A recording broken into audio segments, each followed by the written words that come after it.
Hello, welcome to my channel. Today we are going to read Princess Bedtime Stories. Beauty and the Beast. Getting to know you. Maybe the Beast does have a heart, thought Belle. That very day, he had rescued her from a pack of wolves in the forest. Even though the beast was angry with Belle for having left the castle against his orders, he had risked his life to save her. Perhaps I could try a little harder to be his friend, she told herself. Mr. Potts the teapot, Lumiere the candelabrum, and Cathwart the mantel clocks were half full. If the Beast and Belle fell in love, the spell that had turned the servants into household objects would be broken, and they and the Beast would be humans again. Belle put a blanket over the Beast, but he didn't say anything. That night, Mr. Potts went to see the Beast. Master, it's such a chilly night, she began. Wouldn't you like a nice hot drink in front of the fireplace? I'm sure Belle will love some company. Reluctantly, the Beast stomped into the sitting room and settled in a chair. Mr. Potts poured him some hot chocolate. Belle looked up from where she sat reading. Good evening, she said. The Beast did his best to smile politely. Belle went back to her book. Soon, she was startled by a loud slurp. She looked over the Beast. She had a chocolate mustache. Oh, dear, thought Belle. The Beast realized he hadn't been very polite. Discouraged, he set his cup down and slumped in his chair. Mr. Potts saw what had happened and was determined to get Belle and the Beast to have a nice evening. Why don't you read to us, Belle? She suggested. All night, Belle agreed. She turned to a new story. Once upon a time, there was a woodcutter. She began. That sounds so boring, the Beast said, interrupting her. Belle scowled. Is there another story, Belle? Miss Potts asked gently. Belle flipped through the book until she found a tale about fire-breathing, dragon, and brave knights. Surely, this will be exciting enough, she thought, and she began to read.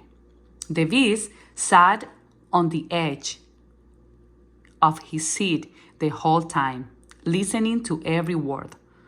Belle noticed how much the Beast enjoyed the story and how when he started to drink his cocoa again, he took care to not to lurp.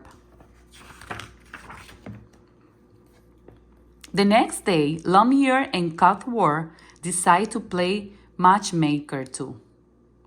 What a beautiful day to go for a walk, Cathwart said after breakfast. Look, the sun is shining. What's the point of taking walk? Challenged the Beast. Walking is only useful when you have somewhere to go. But before Belle and the Beast knew it, they were being bundled up, hurried out the door. There's nothing more romantic than a walk in the snow, Lumiere said dreamily, as Belle and the Beast made their way toward the woods. Belle and the Beast walked along in uncomfortable silence. Then they came to a very large mud puddle. While Belle tried to figure out how to cross it without getting dirty, the beast stomped ahead. "A gentleman will carry me over the puddle," Belle thought. It was obvious the beast wasn't going to tough. "Oh well, here goes," she thought as she waded through the muck. Her skirt, coat, and boots got covered in mud. The beast turned around to see what was taking Belle so long. She noticed how dirty her pretty outfit had gotten. "Oops," he thought to himself. "I guess I should have helped her." The wind picked up, and at once it started to snow. It looked as if a bad storm is coming, the beast warned. "We'd better get back while we can still see where we are going." Belle nodded, wrapped her cloak tightly around her, and trudged through the falling snow. She tried to keep up with the beast but fell behind. Quite unexpectedly, the beast took Belle's hands. "Follow me," he commanded, leading her through the blizzard. Lumiere and Cathwar were watching out the window as the two approached.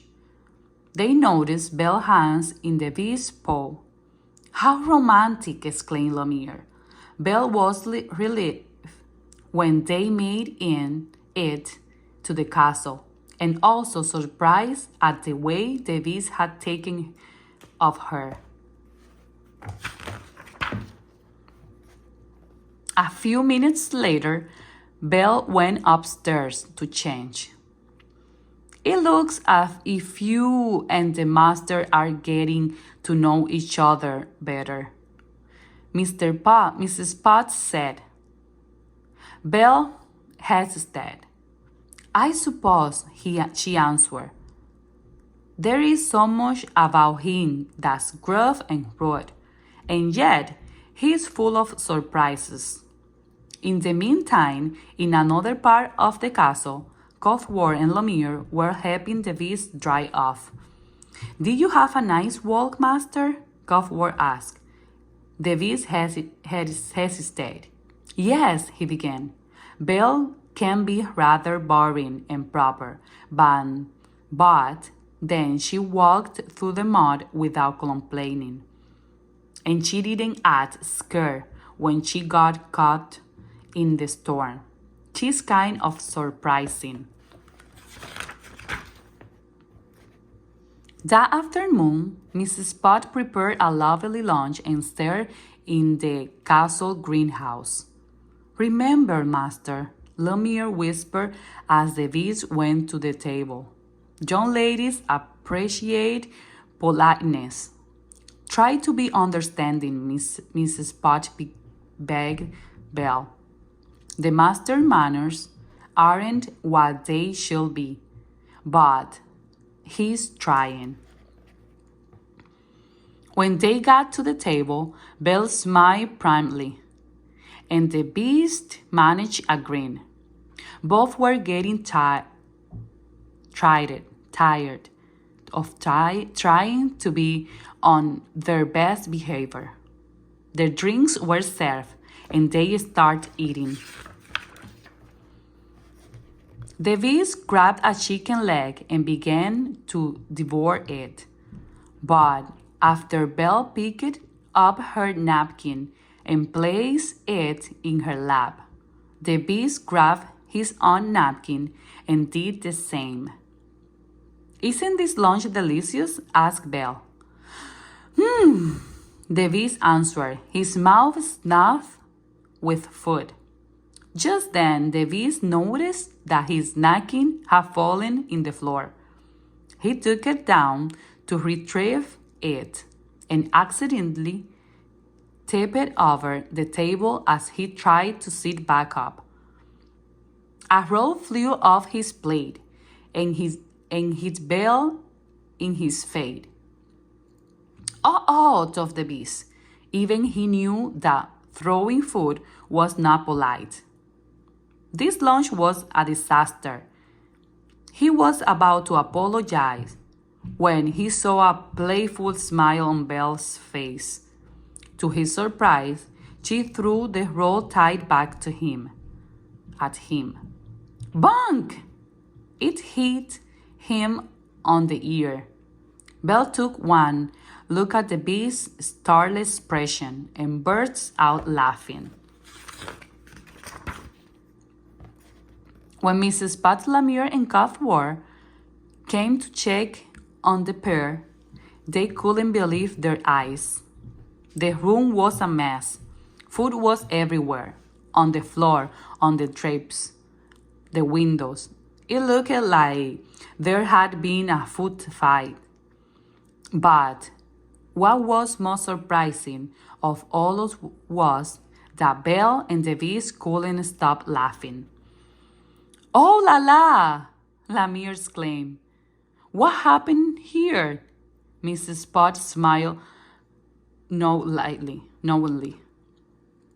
I think they discovered what we forgot.